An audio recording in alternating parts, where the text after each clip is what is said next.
আব্দুল হামিদ ফালাই গেছে, এটা নিয়ে দেখতেছি জায়গায় জায়গায় মানুষ দলে দলে বিক্ষোভ করতেছে, মিছিল করতেছে, ওই অভিমুখে যাইতেছে, সেই অভিমুখে যাইতেছে।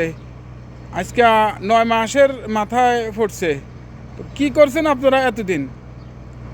এরপরে অমুকের পদত্যাগ চাই, তমুকের পদত্যাগ চাই, এখন দেখতেছি সব উড়াইয়া ফেলাইতেছেন আপনারা সবাই। এতদিন কি করছেন? আব্দুল হামিদ তো দেশেই ছিল, আর আপনারা জানতেন আব্দুল হামিদ দেশে ছিল, ঠিক আছে। আর আমরা আমরা প্রবাসীরা এয়ারপোর্টে গেলে কত রকমের চেক করে, আমাদের চোখের দিকে কতবার তাকায়, কত কিছু।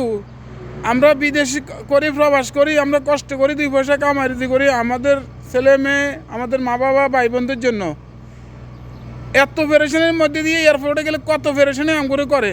সামান্য একটু ভুল পাইলে কাগজপত্র মেলামারি ফালাই দেয়, ওটা ঠিক করে আনেন, সেটা ঠিক করে আনেন, ওটা করেন, সেটা করেন।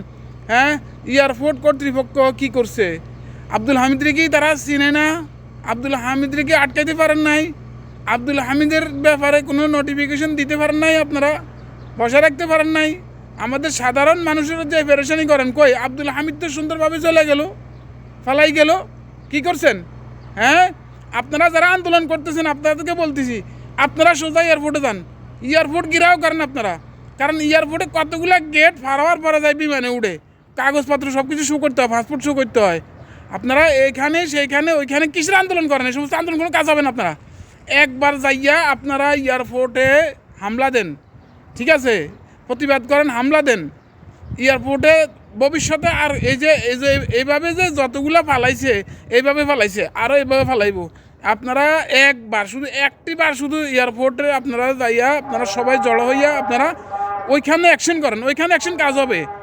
কারণ হচ্ছে কই দেখেন, মন্ত্রী ঘুমাইতেছে, এমপি ঘুমাইতে আছে, স্বরাষ্ট্র উপদেষ্টা ঘুমাইতে আছে, একত্রে সেক্রেটারি সে হয়তো এয়ারপোর্টে গেছে, ভালো কথা, ঠিক আছে। কার ব্যর্থতা? একটু আগে স্বরাষ্ট্রমন্ত্রী বলছে যদি সে এর বিচার করতে না পারলে আমি পদত্যাগ করবো, ভালো কথা, ঠিক আছে। কিন্তু এয়ারপোর্ট কর্তৃপক্ষ কী দায়িত্ব পালন করবে?